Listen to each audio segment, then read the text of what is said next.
Well, hey, Lighthouse, it's Friday, so let's dig into a question. This is a fun question about one of my favorite stories in the scriptures. In fact, if I ever get asked to go speak somewhere, I almost always, if it's for a long time, if it's a weekend or a week or something, I almost always start with thinking about the grandeur of God in Isaiah 6. If we can just have an idea of what Isaiah saw, how huge God is, how loving God is, how willing to recognize our sin and redeem us God is, man, it changes our whole life like it did for Isaiah.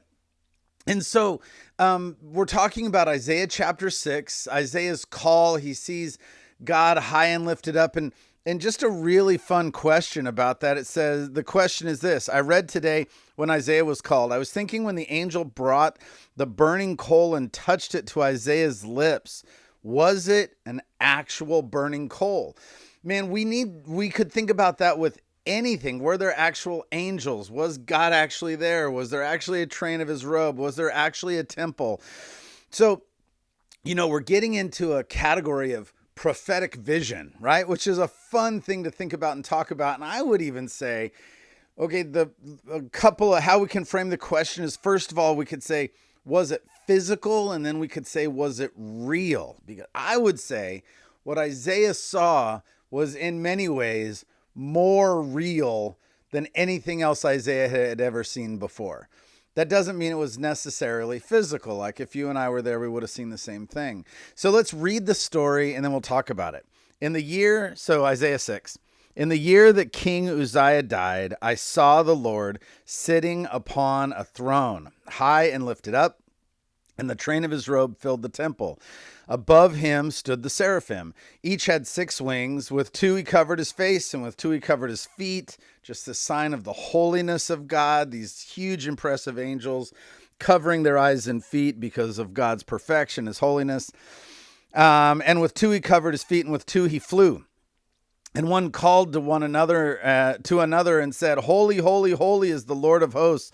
The whole earth is full of his glory. And the foundations of the threshold shook at the voice of him who called, and the house was filled with smoke. And I said, Woe is me. Tell me if you think this was real to Isaiah. He says, Woe is me, for I am lost.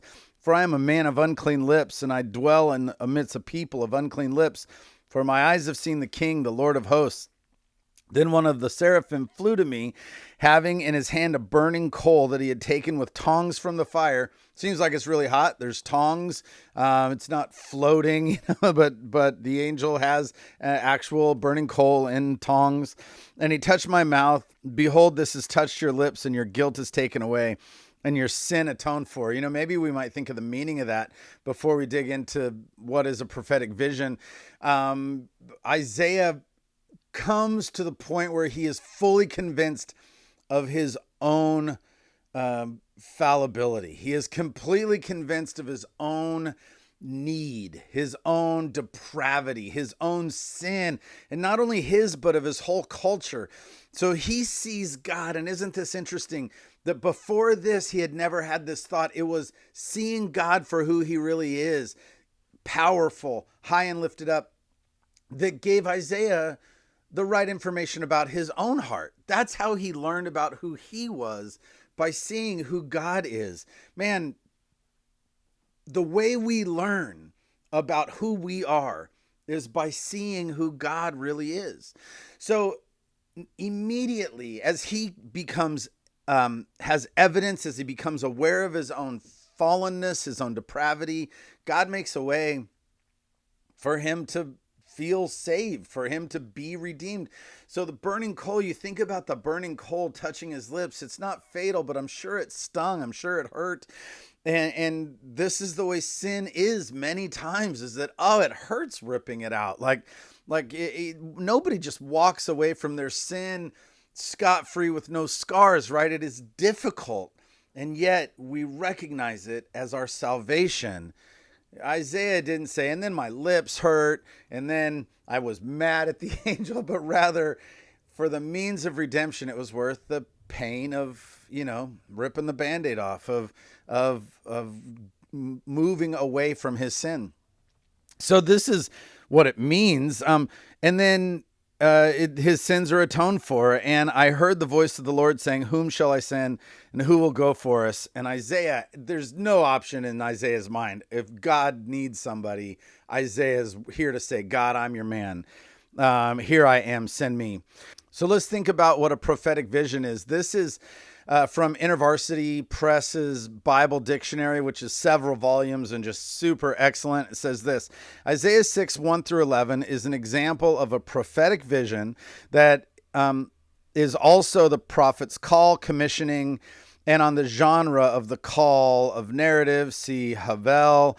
This vision departs from the standard form in that the direct object marker is used to denote that which is seen. The prophet Isaiah sees a theophanic vision from the Lord in the heavenly temple. The prophet becomes a participant in this visionary scene as he is first cleansed of his sin and guilt, and then volunteers to be sent out to speak a message of judgment on behalf of the Lord.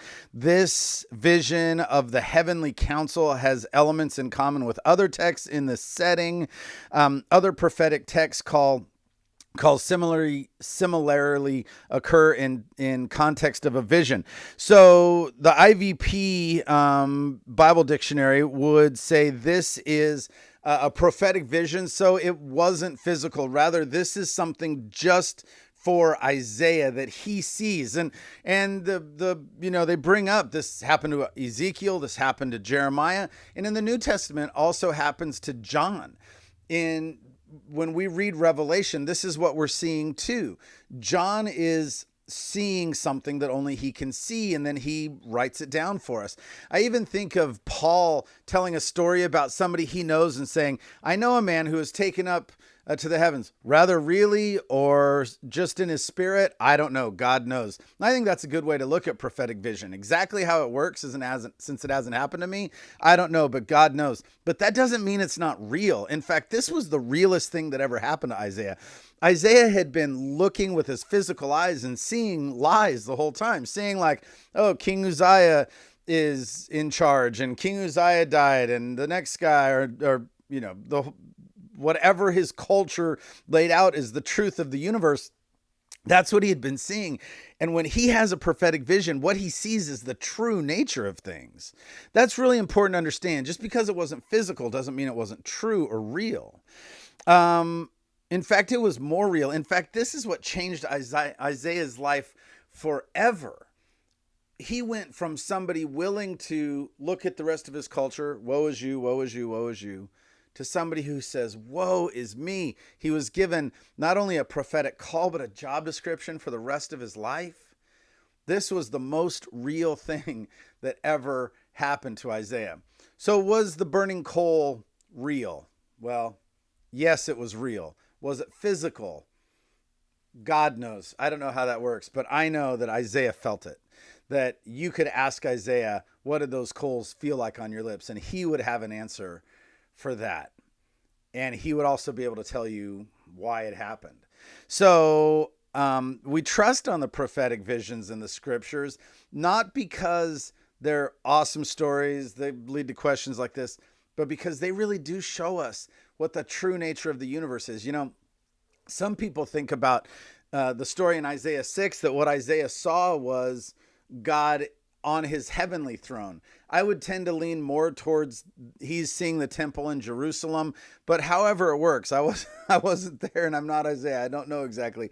I know that what Isaiah opens up for us is the idea that the people of power in our world that we might fear, that we might worship, that is not the reality of the universe. The reality of the universe is God is high and lifted up.